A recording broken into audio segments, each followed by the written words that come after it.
Well, we have an amazing, anointed, and beautiful guest all the way from Mexico City, now New York City, and everything in between, Alma Rivera. Thank you so much.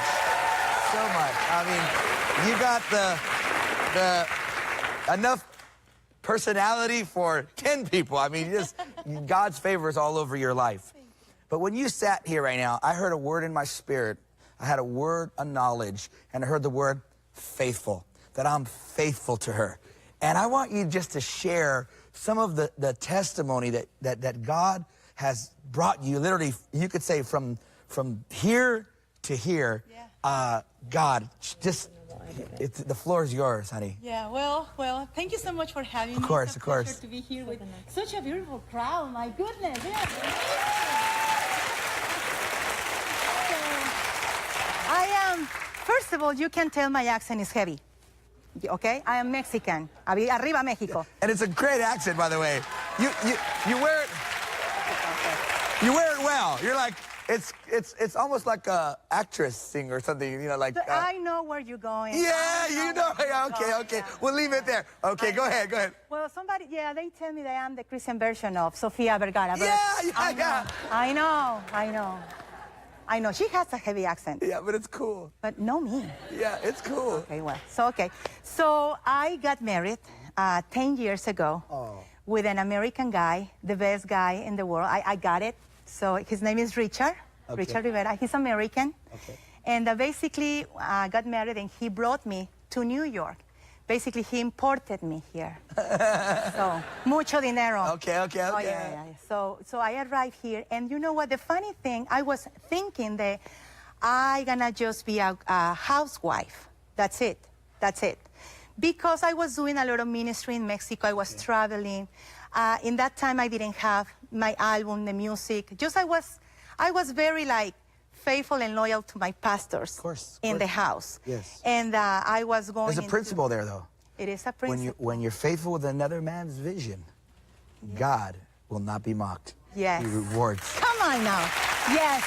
We're on that same line. Yeah, I love that. That's the seed right there. Yes. So that's the seed. So basically, I started ministry. You know, I graduated from Instituto Canción CCDMAC under Marcos Witt. Okay. So I studied there. Yeah, I love him. I know. I love him. I love Miriam and Marcos.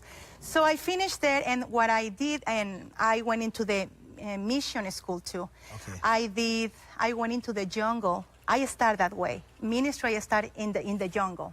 Wow. Right there with the indigenous. Wow. That's why faithfulness, when you said that word, God has been so faithful in my life. And basically, one day we went into the town. It's called Sirahuen in Michoacán. Maybe people from Mexico, they know. Michoacán's famous. Michoacán is very famous.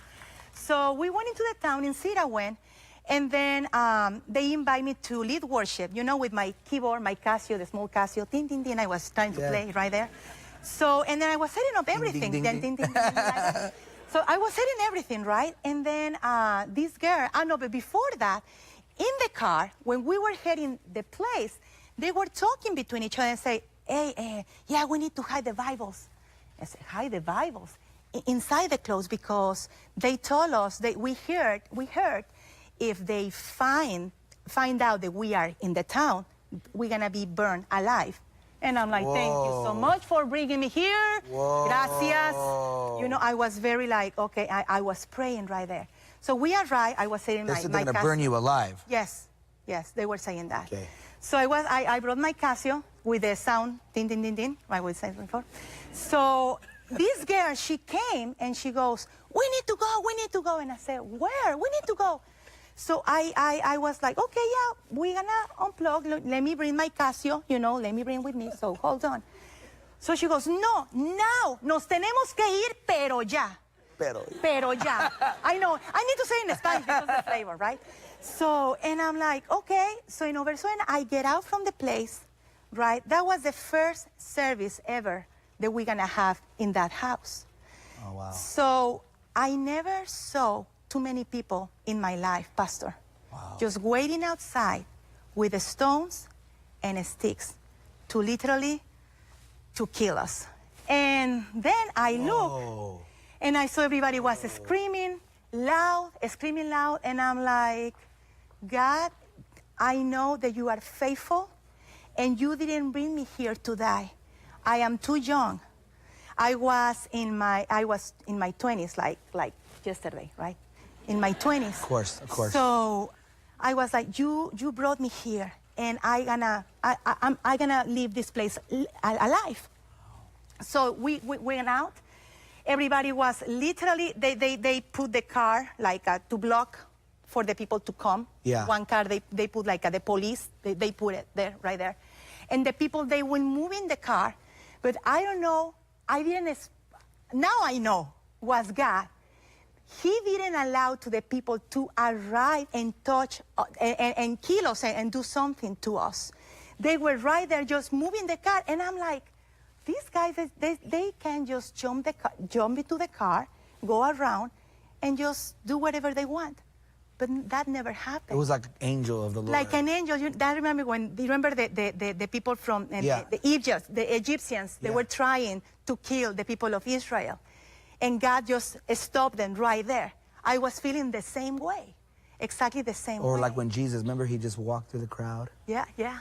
And the glory of God and the angel of the Lord protected him? Was like that. So I went into the car, right, inside the car. And then I know the driver, I think he was panicking because he couldn't start the car at all. Oh, no. And I'm like, okay, I was praying in tongues, in Spanish, and English, and tongues, and Chinese, I was praying. Hebrew. Yes, and everything, right? So all of a sudden the car started, and then we flew. We flew? You got out of there rápido. Yeah, nos fuimos, gracias. Nos fuimos. So you know how the enemy works, like, so you didn't die for Jesus, and you saying that you're going to die for Jesus, and condemnation and everything. So I was like kind of depressed, and then, you know, the girl who invited me, he called me, and she goes, we're going to go back. You want to come? And I said, yes, next time I'm going to bring my sneakers and my pants because I'm going to run. So we went there, and we were just preaching the gospel of Jesus, you know, in the middle in the jungle, you know, in those rivers, like when it's no good water. So I was singing there a cappella with no band, with no instruments, with nothing. So I like that because that's kind of like where we started too. Yeah. When I got saved, basically, I lived in maybe a bedroom about the size of this little wood here. I lived there for almost 5 years. Wow. And because where I came from, the devil, you know, I was demon possessed. And so when the devil came out of me, he took my ability to read and write and speak. So God had to train me how to read, write, and speak. And I learned in those early years how to be